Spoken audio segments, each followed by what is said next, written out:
안녕하십니까. 오늘은 사무엘상 18장을 가지고 함께 나눠보도록 하겠습니다. 먼저 사무엘상 18장 1절에서 5절의 내용은 요약을 하면 백성과 신하와 요나단과 사울에게 사랑받고 신뢰받은 다윗. 아직 5절까지는 사울이 다윗을 사랑하는 모습이 나옵니다. 그 중에 한 절씩 한번 보도록 하겠습니다. 1절에 이렇게 되어 있습니다. 다윗이 사울에게 말하기를 마침에 요나단의 마음이 다윗의 마음과 하나가 되어 요나단이 그를 자기 생명같이 사랑하니. 형제자매들 중에서도 이 말씀을 참 좋아하시는 분들이 계실 거예요. 저도 개인적으로 이 말씀을 참 좋아합니다. 피를 나눈 가족도 아니고, 요나단의 입장에서 다윗은 피를 나눈 가족도 아니고 사랑하는 아내도 아닙니다. 그런데 요나단이 다윗을 향해서 요나단의 마음이 다윗의 마음과 하나가 되어라고 얘기합니다. 누군가와 마음이 하나가 되고 그 누군가를 자기 생명같이 사랑할 수 있는 삶. 우리가 알기로는 주님께서 주님의 목숨을 버리셔서 우리를 생명같이 사랑하셨는데, 이 구약의 요나단은 다윗을 그렇게 사랑했다고 합니다. 우리가 인생을 살아가면서 사회에서든 교회에서든 이렇게 사랑할 수 있는 친구와 또 형제와 자매를 만날 수 있는 것은 참 큰 축복이라고 생각됩니다. 정말 아름다운 일이라고 생각됩니다. 저는 요나단이 다윗을 사랑한 것처럼 마음이 하나가 되고 또 내 생명같이 사랑할 수 있는 친구는 없습니다. 하지만 마음이 하나가 되고 싶고 내 생명같이 사랑하고 싶은 친구요 형제는 있습니다.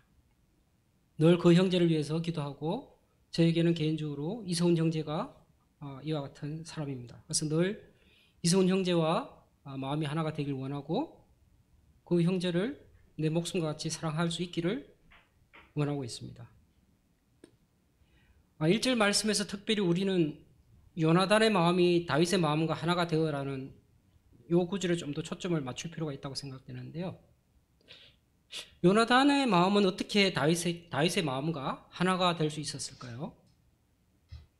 두 사람이 생각하는 바와 두 사람이 상상하는 것이 틀리면, 두 사람이 기대할 수 있는 것이 틀리다면 마음이 하나가 될 수 없을 것입니다. 그런데 바로 앞에 17장에서 다윗이 사울에게 이렇게 고백합니다. 다윗이 사울에게 하나님에 대한 본인의 경험과 하나님에 대한 신뢰와 그 믿음이 어떠했음을 사울에게 고백하는 장면이 나옵니다. 요나단이 옆에서 그 소리를 들었습니다. 저 다윗의 고백이 나의 고백이다. 저 다윗의 하나님에 대한 저 경험이 나의 경험이다. 거기에 동의할 수 있었고 거기에 흔쾌히 아멘 할 수 있었기 때문에 요나단의 마음이 이렇게 될 수 있었던 것입니다. 여기 계신 모든 성도님들도 다윗과 요나단 사이와 같은 그런, 때로는 아직 그렇게 되지 못했지만 그와 같은, 나는 저 형제와 마음을 합하고 싶고 저 형제를 내 목숨처럼 사랑하고 싶다. 그런 형제를 찾으시길 바랍니다. 나는 저 자매와 마음을 합하고 싶고 나는 저 자매를 내 목숨처럼 사랑하고 싶다. 얼마나 귀한 자매인가, 얼마나 귀한 형제인가. 교회 안에서 그런 형제 자매님을 찾을 수 있었으면 좋겠습니다. 그 다음 3절과 4절을 보도록 하겠습니다. 3절, 요나단은 다윗을 자기 생명같이 사랑하여 더불어 언약을 맺었으며 요나단이 자기가 입었던 겉옷을 벗어 다윗에게 주었고 자기의 군복과 칼과 활과 띠도 그리하였더라. 요나단과 다윗은 언약을 맺었습니다. 그 언약은 어떤 내용의 언약이었을까요? 앞에서 다윗을 자기 목숨처럼 사랑한다고 했기 때문에 아마 서로가 자기 목숨을 아끼듯이 서로를 지켜주고 그런 가까운 친구로 영원히 지내자, 그런 약속을 맺었을 것입니다. 참 멋진 언약 있지 않습니까? 또한 자기의 겉옷과 군복과 칼과 할과 띠를 벗어주는 모습은 어떤가요? 어떤 형제를 너무 사랑해서, 어떤 동성애 자매를 너무 사랑해서 내가 입고 있는 좋은 겉옷을 벗어주고 싶고, 내가 입고 있는 이 든든한 군복을 벗어주고 싶고, 칼과 내가 가지고 있는 나를 지켜주는 좋은 아름다운 훌륭한 것을 누구에게 주고 싶은 그런 형제와 자매자가 있다는 것은 참으로 부러운 모습이고 아름다운 모습이 아닐 수 없습니다. 성도님들은 현재 교회 안에서 나에게 어떠한 말을 하더라도, 또는 내가 상대방에게 어떠한 말을 하더라도, 또는 교제를 할 때 어떠한 내용, 말씀에 관한 내용이든 내 삶의 어려움이든 내 삶의 부끄러움이든 어떠한 내용을 내가 먼저 꺼낼 수도 있고 상대방이 꺼낼 수 있고, 그러더라도 서로가 꺼리낌이 없고 그러한 내용들로 하나님 앞에서 편하게 교제를 할 수 있는 그런 형제 자매님들이 몇 분이나 계신가요? 때로는 말씀에 대해서 서로의 생각이 틀리고,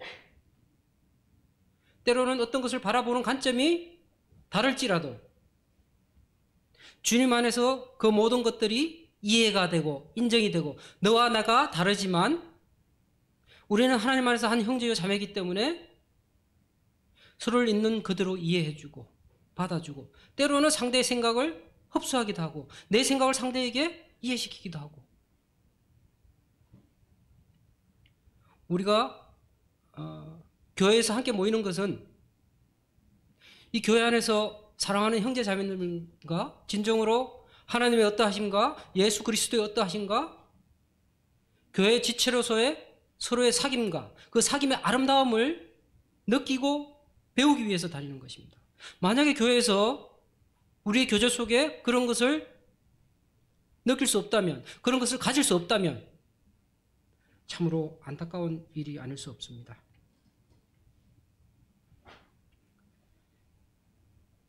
오늘날 가끔 교회에서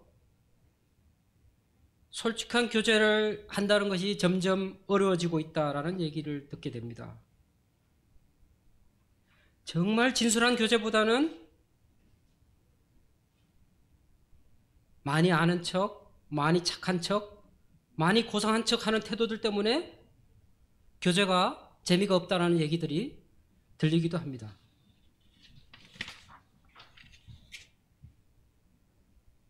진솔한 교제보다 서로의 지식을 자랑하고 서로의 부족함을 지적하는 교제를, 자기의 허물을 감추는 교제를 한다는 얘기들을 듣습니다. 예수님께서는 제자들에게 어린아이와 같은 믿음을 가지라고 하셨습니다. 우리는 매주 일요일 오후에 함께 모여서 비슷한 연령대, 때로는 또 다른 여러 나이대가 섞여서 교제를 합니다. 그러한 교제 시간에 서로의 지식을 드러내기보다는, 타인을 가르치려고 하기보다는, 상대방에게 어떤 것을 지적하려고 하기보다는 겸손과 솔직한 마음을 가지고 나의 부족함을 드러낼 수 있고 그래도 부끄럽지 아니하고, 나의 죄를 고백해도 부끄럽지 아니하고, 나의 부끄러움과 나의 죄를 고백했을 때 위로받을 수 있고 격려받을 수 있는 그런 교제를 할 수 있는 저희가 되었으면 좋겠습니다. 5절, 다윗은 사울이 보내는 곳마다 가서 지혜롭게 행하며 사울이 그를 군대의 장으로 삼았더니 온 백성이 합당히 여겼고 사울의 신하들도 합당히 여겼더라. 사울은 위로부터 아래까지 모든 사람으로부터 사랑을 받았습니다. 다윗이 사랑을 받은 이유는 첫 번째로 그가 삶 속에서 하나님을 경험했던 사람이기 때문입니다. 두 번째로 그가 하나님을 경험하고 성령에 감동된 삶을 살아갔기 때문입니다. 세 번째로는 그가 성령에 감동되었기 때문에 하나님을 신뢰하는 삶을 보여줬기 때문입니다. 그가 하나님을 신뢰했기 때문에 하나님 나라와 하나님의 백성을 지키기 위해서 용감히 싸울 수 있었습니다. 그 모습이 바로 사람들이 사랑하는 모습이었습니다. 그 모습 때문에 사람들이 다윗을 사랑했던 것입니다. 오늘 이 자리에 함께 하시는 모든 성도님들도 매일의 삶 속에서 하나님을 경험하고 그 경험 속에 성령 충만함을 얻으시고 성령을 의지하시고 교회와 성도를 지키고 하나님 나라가 교회 안에서 충만히 임할 수 있도록 매일매일 선한 싸움을 이겨나갈 수 있는 저희가 되었으면 좋겠습니다. 다음 6장에서 9절입니다. 6장에서 9절은 내게 근세 주신 하나님을 잊어버린 불쌍한 사울이라는 제목을 정해봤습니다.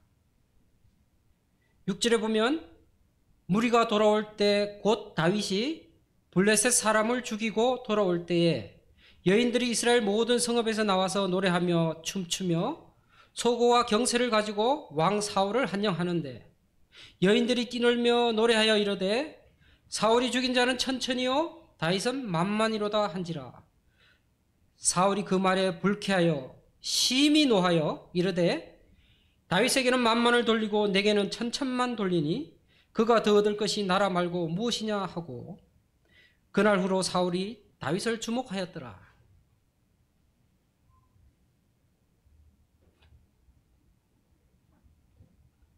다윗이 사울보다 더 많은 칭찬과 신뢰를 백성들로 받을 때 사울은 그것을 격려하고 즐거워한 것이 아니라 불쾌하고 노예하고 그를 경쟁상대로 보았습니다. 사울보다 다윗의 인기가 많아지므로 왕자리를 빼앗길까 봐 두려워했습니다.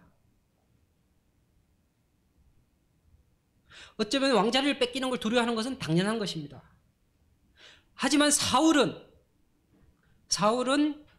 왕자리를 뺏기는 것을 두려워하면 되지 않았습니다. 왜냐하면 그가 처음부터 왕의 아들로 태어났던 자가 아니었습니다. 그 역시 베냐민 지카의 지극히 그 세가 약한 집안의 아들로 태어났습니다. 그 존재조차도 희미한 자였습니다.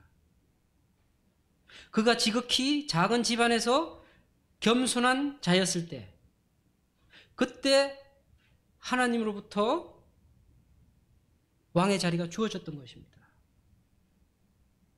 이러한 사실로부터 사울은 건세는 하나님으로부터 오는 것이라는 것을 배웠어야 합니다. 그런데 사울은 하나님으로부터 건세가 오는 것을 잊어버렸습니다. 하나님은 언제든지 그 건세를 가져가실 수도 있다는 것도 잊어버렸습니다. 어느 순간 그는 자기가 잘나서 왕이 되었다고 생각하게 되었습니다. 그래서 그는 건세에 점점 집착하게 되었습니다. 우리는 인생을 가끔 살아가면서 사람들과 얘기하다 보면 이런 얘기를 합니다. 저 사람이 옛날에 저 자리 가기 전에는 겸손했던 사람인데 저 자리에 가더니 사람이 바뀌었어. 사람이 이상해졌어. 옛날엔 저런 사람이 아니었는데. 이러한 문제는 세상에서만 나타나는 것이 아니라 교회 안에서도 동일하게 나타나는 현상들입니다. 왜 이러한 일이 일어나는 걸까요? 세상에서든 교회 안에서든 이러한 현상이 자주 나타나는 것은 사람이 자리를 얻고 건세를 얻으면 이 모든 것이 자기가 잘나서 얻었다는 것을 그런 마음이 생기는 것을 누르고 없애고 잊어버리기가 그만큼 어렵다는 것입니다.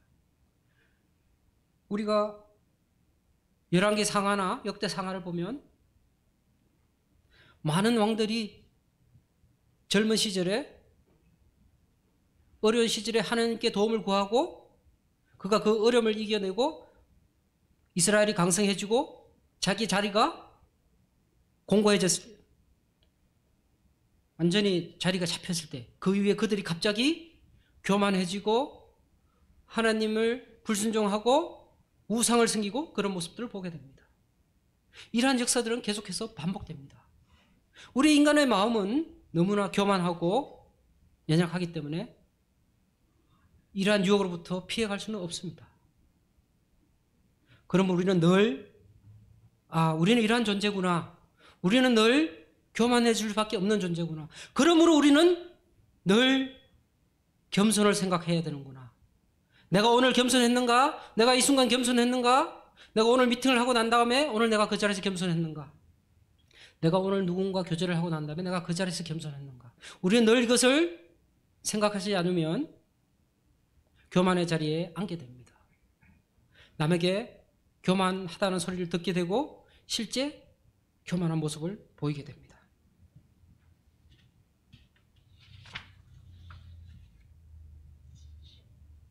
하나님을 믿는 우리 모두는 나에게 주어진 모든 것이 나의 능력이 아닌 하나님의 은혜와 허락하심으로 주어진 것이라는 것을 늘 마음에 새기고 매일매일 하나님 앞에 우리 자신을 뒤돌아볼 때 사울과 같이 추락하는 인생이 되지 않을 수 있다고 생각됩니다. 다음 10절에서 16절입니다. 10절에서 16절은 다윗을 두려워한 사울과 다윗을 사랑한 백성이라는 얘기로 요약될 수 있습니다. 한번 읽어보겠습니다. 그 이튿날 하나님께서 부리시는 악령이 사울에게 힘있게 내리매 그가 집안에서 정신없이 떠들어대므로 다윗이 평일과 같이 손으로 수금을 타는데 그때 사울의 손에 창이 있는지라 그가 스스로 이러기를 내가 다윗을 벽에 박으리라 하고 사울이 그 창을 던졌으나 다윗이 그의 앞에서 2번 피하였더라. 여호와께서 사울을 떠나 다윗과 함께 계심으로 사울이 그를 두려워한지라. 그러므로 사울이 그를 자기 곁에서 떠나게 하고 그를 천부장으로 삼으매 그가 백성 앞에 출입하며 다윗이 그의 모든 일을 지혜롭게 행하니라. 여호와께서 그와 함께 계시니라. 사울은 다윗이 크게 지혜롭게 행함을 보고 그를 두려워하였으나 온 이스라엘과 유다는 다윗을 사랑하였으니 그가 자기들 앞에 출입하기 때문이었더라. 여호와께서 하나님께서 다윗과 함께 하시는 것을 사울이 두려워합니다. 다윗이 모든 일을 지혜롭게 하고 그 지혜롭게 행하는 걸 보고 사울이 두려워합니다. 이게 두려워할 일입니까? 우리가 어떤 형제님이 어떤 자매님이 하나님이 그분과 함께 하는 걸 삶 속에서 본다면 그게 두려워할 일입니까? 하나님이 어떤 형제 자매와 함께 함으로 인해서 그 형제 자매가 교회 안에서 지혜롭고 또 순결하게 살아가는 모습이 두려워할 일입니까? 그런데 사울은 그런 모습을 두려워했습니다. 하나님이 함께 하시는 자, 하나님이 함께 하셔서 지혜롭게 하고 형통하게 하는 자를 두려워하는 사울의 모습. 사실 사울은 다윗을 두려워할 것이 아니라 하나님께서 자기를 떠나셨다는 것에 포커스를 맞췄어야 했습니다. 그리고 하나님께서 왜 자신을 떠나셨는지 먼저 그 이유를 찾아야 했습니다. 그 다음에는 자신의 죄를 찾아 회개해야 했습니다. 그런데 사울은 그렇게 하지 않았습니다. 우리는 사울은 악한 왕이요 다윗은 위대한 왕이라 하지만 사실 사울도 심각한 범죄를 했지만 다윗도 그 못지않게 사실은 죽을 만큼 큰 죄를 범하기를 했습니다. 하지만 사울과 다윗의 같은 점은 하나님 앞에 범죄하였지만 그 이후에 그 범죄한 사실을 지적받았을 때, 그 범죄한 사실을 깨달았을 때 사울과 다윗은 전혀 다른 태도를 취했습니다. 이러한 태도의 차이가 범죄를 지적받았을 때, 범죄를 깨달았을 때 하나님 앞에서 어떠한 태도를 취하느냐, 이것이 사울과 다윗의 그 이후에 그들의 운명을 갈라버렸습니다. 먼저 사울의 태도를 보겠습니다. 사울은 사무엘이 오기까지 제사를 기다리라 했던 것을 견디지 못하고 제사를 먼저 드렸습니다. 거기에 대해서 사무엘이 왜 제사를 드리냐고 했을 때 변명을 합니다. 내가 여호와께 은혜를 간구하지 못하였다고 하여 부득이하여 번제를 드렸나이다. 사무엘상 13장 12절에 나옵니다. 그 다음에 15장 1절에 사무엘이 사울에게 여호와께서 전하는 말씀을 잘 듣고 그 명령에 순종하시오라고 명령을 합니다. 그러면서 아말렉 족속을 모두 전멸하라고 하죠. 그리고 사람뿐만 아니라 낙타와 나귀, 양까지 모두 없애버리라고 하죠. 그런데 15장 8절에서 사울은 아말렉 족속의 왕 아각을 살려줍니다. 그 모습을 본 이스라엘 군인들은 양떼와 소떼 중에서 기름진 것들은 남겨놓습니다. 그리고 오직 여의고 보잘것없는 짐승만 죽여버립니다.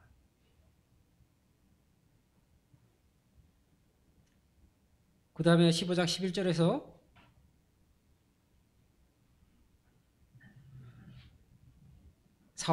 사무엘이 이렇게 고백합니다. 여호와께서 내가 사울을 왕으로 세웠으나 후회스럽다. 그가 내게서 떠나고 내 명령을 지키지 않았기 때문이다. 하나님께서 먼저 사울을 떠나신 것이 아닙니다. 사울이 먼저 하나님을 떠났습니다. 사울이 먼저 하나님을 떠나자 하나님이 그를 버렸습니다. 하나님은 절대 먼저 저희들을 버리지 않으십니다.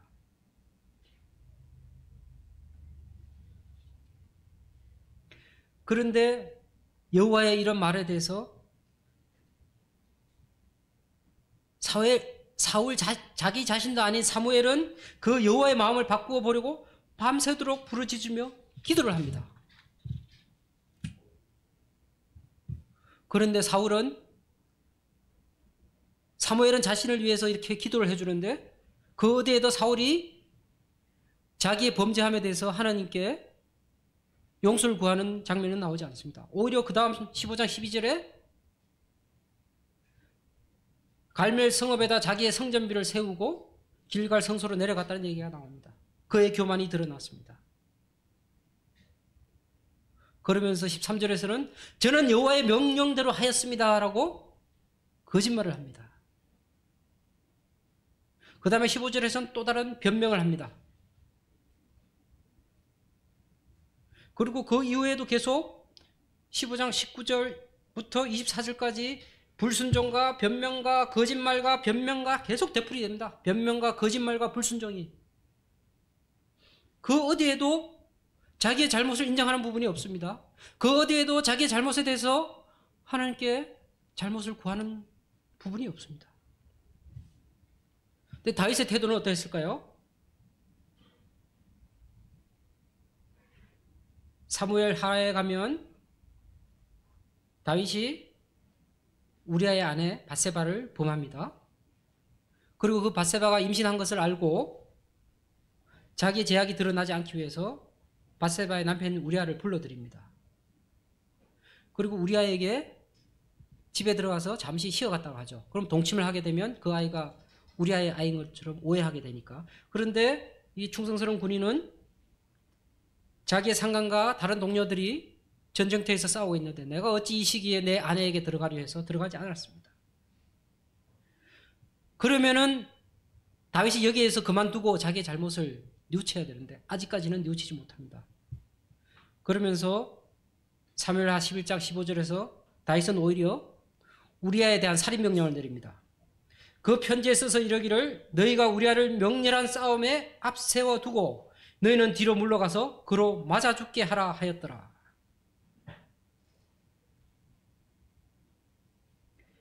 이렇게 했던 다윗에 대해서 나단이 그의 죄에 대해서 지적을 합니다.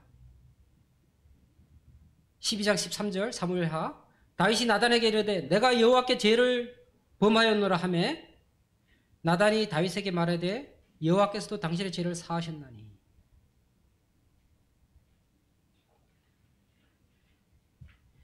시편 51장이 바로 이 나단에게 죄를 지적받고 난 다음에 다윗이 하나님 앞에 자기 죄에 대해서 고백하는 시편입니다. 하나님이여 주의 인자를 따라 내게 은혜를 베푸시며 주의 많은 긍휼을 따라 내 죄악을 지워주소서. 나의 죄악을 맑게 씻으시며 나의 죄를 깨끗게 제하소서. 그 다음 물은 나는 내 죄가를 아오니 내 죄가 항상 내 앞에 있나이다. 다윗은 자기 죄를 인정했습니다.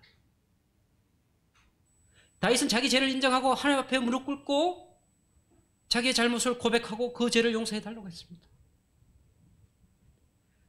사울은 그렇게 하지 않았습니다. 우리는 현재 자신의 죄 앞에 어떠한 태도를 취하고 있습니까?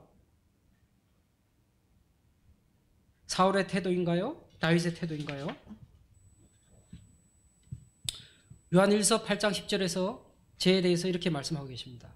만일 우리가 죄 없다 하면 스스로를 속이고 또 진리가 우리 속에 있지 아니할 것이요 만일 우리가 우리 죄를 자백하면 저는 미쁘시고 어로우사 우리 죄를 사하시며 모든 불의에서 우리를 깨끗게 하실 것이요 만일 우리가 범죄하지 아니하였다 하면 하나님을 거짓말하는 자로 만드는 것이니 또한 그의 말씀이 우리 속에 있지 아니하리라. 우리가 거듭났다 하여 죄를 짓지 않는 것은 아닙니다. 우리가 거듭났다 하여 우리가 살아가면서 짓는 죄에 대해서 하나님 앞에서 우리의 죄악에 대하여 잘못을 고백할 필요가 없는 것은 아닙니다. 우리는 매일 목욕을 할 필요는 없습니다. 하지만 밖에 나갔다 오면 손발에 묻은 병균과 먼지를 씻기 위해서 손발을 씻거나 가벼운 샤워를 하듯이 우리는 매일 짓는 자기 자신의 죄에 대해서 매일 하나님 앞에 나아가 고백하고 잘못을 인정하는 그런 행동이 필요합니다. 이 고백을 하는 것과 하지 않는 것은 영원한 심판과는 상관이 없습니다. 하지만 하나님은 선하신 분입니다. 우리가 선하신 하나님 앞에 담대하게 나아가기 위해서는 우리에게 죄가 쌓여 있어서는 되지 않습니다. 그러므로 우리는 우리 죄에 대해서 매일매일 하나님 앞에 고백하는 삶이 필요합니다. 좀 더 가능하면 매일매일이 아니라 생각날 때마다, 내 죄가 생각날 때마다 하나님 앞에 우리 죄를 고백하고 우리 죄에 대해서 용서를 구할 필요가 있습니다. 여러분은 혹시 신앙생활 중에서 내 속에 쌓이는 죄와 그 죄에 대하여 오랫동안 하나님 앞에 용서를 빌지 못함으로 인해서 오랫동안 교회에 나아오지 못하고 하나님 앞에 나오지 못한 경험은 없으신가요? 저는 젊은 시절에 실제 이와 같은 경험이 있었습니다. 그 시절 내 스스로 내 죄가 좀 가볍게 생각이 되면 다시 교회에 나가겠다 그렇게 생각했지만 내 스스로는 먼지 한 털만큼의 죄도 가볍게 할 수가 없었습니다. 결국 하나님만이 이 모든 죄에 대해서 내 고백을 들어주고 나를 위로해 줄 수 있는 분이라는 것을 깨달을 수 있었습니다. 그래서 결국 수많은 몇 년의 세월만 허비하고 그 무거운 짐을 안고 다시 주님 앞에 섰을 때 주님께서는 내 고백을 들어주시고 다시 제가 주님과 하나님 앞에 담대히 나아갈 수 있는 용기를 주셨습니다. 사랑하는 성도 여러분, 결코 여러분이 매일의 삶 속에서 알고도 짓고 모르고도 짓는 죄에 대하여 쌓아두지 마시기 바랍니다. 오랫동안 쌓인 죄는 여러분이 우리가 하나님 앞에 나아가는 것을 막는 가장 두꺼운 장벽이 될 것입니다. 17절과 18절 말씀입니다. 17절과 18절 말씀은 사울의 연약함과 다윗의 연약함을 동시에 보여주고 있습니다. 이 부분은 인간의 죄성, 인간이 얼마만큼 추악할 수 있고 인간이 얼마만큼 우리 속에 감춰진 죄악성이 큰지를 보여주는 절이라고 생각합니다. 17절 사울이 다윗에게 이르되 내 맏딸 메랍을 내게 아내로 주리니 오직 너는 나를 위하여 용기를 내어 여호와의 싸움을 싸우라 하니 이는 그가 생각하기를 내 손을 그에게 대지 않고 블레셋 사람들의 손을 그에게 대게 하리라 함이라. 사울의 본 마음은 그 딸을 주는데 포커스가 있지 않았습니다. 다윗이 그 딸을 얻기 위해서 밖에서 열심히 싸우다가 적의 손에 의해서 죽기를 원하는 마음에 이러한 약속을 한 것입니다. 18절에 다윗이 사울에게 이르되 내가 누구며 이스라엘 중에 내 친속이나 내 아비의 집이 무엇이기에 내가 왕의 사위가 되리이까 하였더니 이 18절에 있는 다윗은 이때까지 다윗은 얼마나 순수한 모습입니까? 17절에서 사울이 저렇게 사악한 관계를 가지고 자기를 죽이려고 하는데 다윗은 거기에 대해서 조금 더 의심하지 않고 나처럼 이렇게 건세도 없고 약한 집안에서 이름도 없는 집안에 막내 아들인 제가 무엇이 간데 왕의 사위로 삼아 주시려고 하십니까? 이 은혜를 제가 이 항공함을 제가 어떻게 다 감당합니까? 이러한 모습을 보여줍니다. 근데 17절과 18절은 이후에 다윗이 우리아를 대하는 모습과 거의 100% 겹쳐지고 있습니다. 17절에서 사울은 자기 자리를 위협하는 다윗을 죽이기 위해 블레셋 사람의 손을 빌립니다. 그리고 사무엘하 11장 15절에서 다윗은 우리아의 아내 밧세바가 자신으로 인해 임신한 범죄 사실을 숨기기 위해 과거에 사울이 자기에게 했던 그 동일한 방법을 우리아에게 적용시키려고 합니다. 얼마나 놀라운 일입니까? 과거에 다윗은 사울이 자기에게 하려고 했던 그 행동을 깨달았을 때 얼마나 분하고 원통했을 것입니까? 그러한 경험을 했던 다윗이 동일하게 자기 죄악을 감추기 위해서 자기에게 충성하는 장군을, 옛날엔 사울이 왕이었고 다윗이 장군이었다면 지금은 다윗이 왕이고 우리아가 장군인데 동일한 방식을 적용하고 있습니다.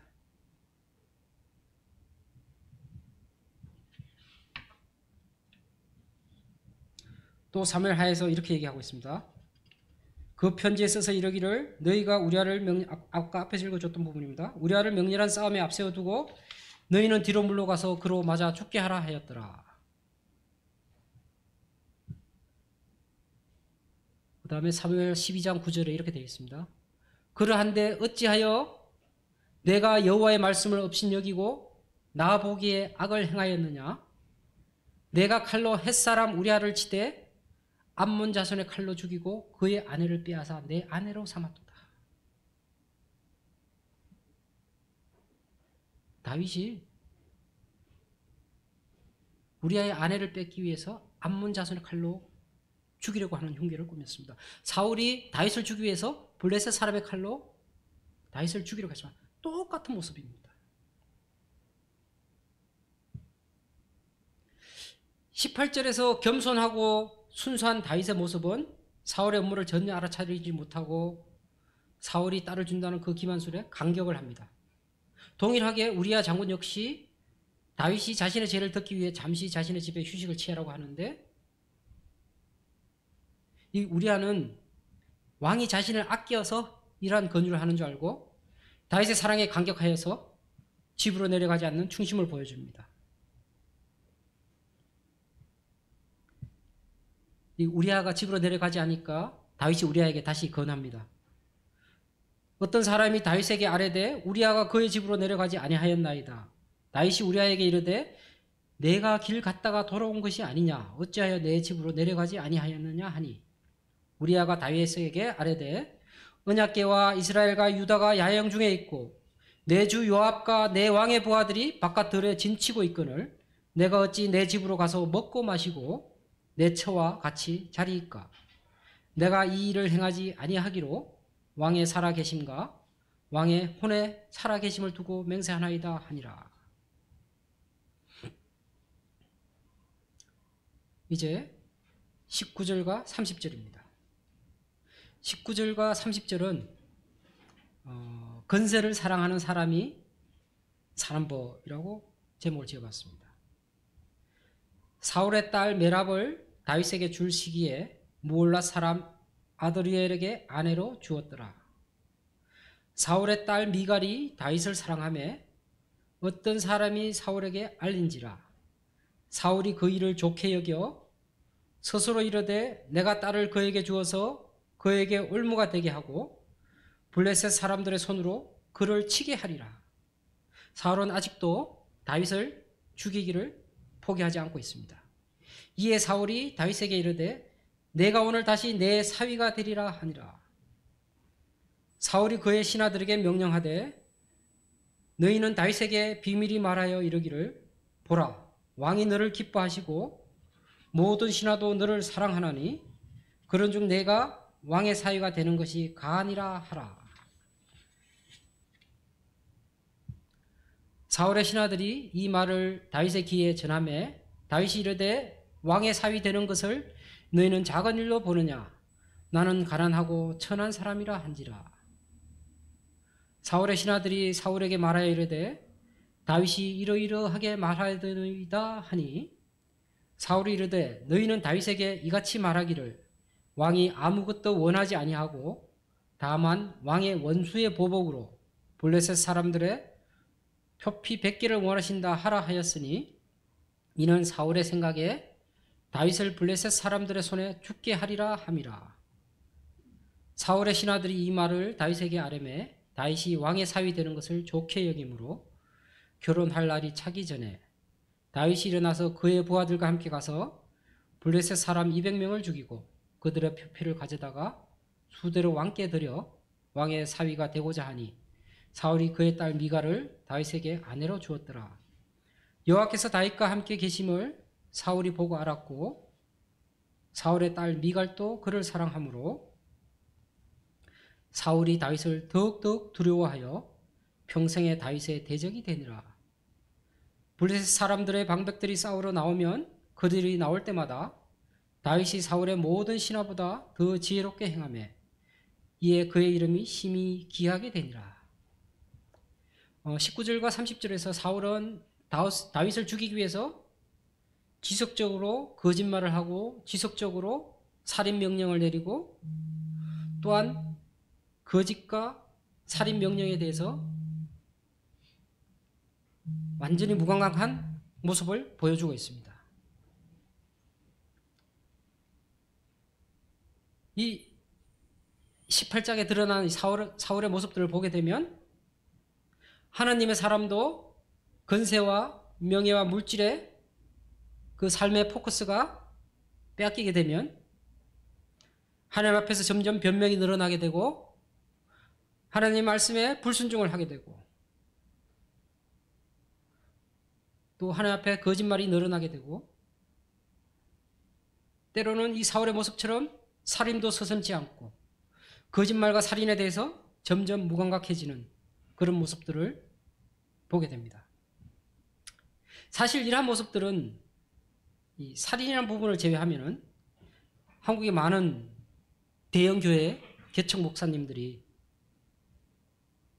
그들이 젊은 시절에 그 찬란했던 영성과 중년 시절에 보여줬던 그들의 훌륭한 인격과 겸손들이 그들이 60이 넘고 70이 넘고 그 자녀가 장성하여서 물려주게 되었을 때 그들은 더 이상 젊은 시절에 하나님 앞에서 빛나던 영성을 가지고 있었고 수많은 사람들을 하나님 앞에 이끌었던 그런 아름다운 하나님의 종의 모습이 아닌 모습을 보게 됩니다. 물론 모든 훌륭하신 목사님들이 그렇게 되었던 것은 아닙니다. 하지만 안타깝게도 3명 중에 2명 정도의 목사님들은 젊은 시절에 중년의 시절에 이 대한민국 교회에 대한민국 기독교에 어마어마하게 많은 선한 영향을 미쳤던 분들이 나이가 들어가면서 영성이 퇴화되고 나이가 들면서 자리에 대한 욕심, 건세에 대한 욕심, 명예에 대한 욕심, 물질에 대한 욕심으로 점점점 망가지고 일반 사람들에게 욕을 먹을 뿐만 아니라 자기가 세운 교회 안에서도 자기를 존경하던 성도들로부터도 비난과 모욕과 그 자리에서 내려옴을 요구하는 그런 입장에 취하는 분들을 보게 됩니다. 이런 모습들을 보면서 이런 생각을 하게 됩니다. 우리 인간에게 있어서 건세와 명예와 물질은 하나님을 믿지 않는 사람이나 하나님을 믿는 사람이나 피할 수 없는 부분이구나. 그리고 건세와 명예와 물질은 그리스도인을 가장 쉽게 타락시킬 수 있는 것이구나. 우리는 늘 우리 생각 속에 건세와 명예와 물질은 그리스도인을 가장 쉽게 타락시키는 마약이다라는 생각을 가질 필요가 있을 것 같습니다. 할 수만 있다면 그리스도인은 건세와 명예를 바라지 않는 게 좋을 것 같습니다. 하지만 인간은 명예를 쫓아 살고 건세를 바라보면서 살고 그것으로 인해서 열심히 살고 삶의 의미를 가지고 삶의 욕심을 낸다고 합니다. 그것이 인간의 본성이라고 합니다.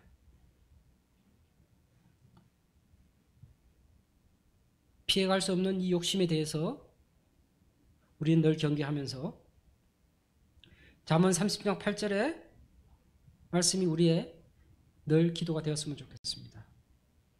곧 헛된 것과 거짓말을 내게서 멀리 하옵시며 나를 가난하게도 마옵시고 부하게도 마옵시고 오직 필요한 양식으로 나를 먹이시옵소서. 이 잠언 30절의 말씀이 저와 성도님 모두에게 항상 이루어지기를 원합니다. 감사합니다.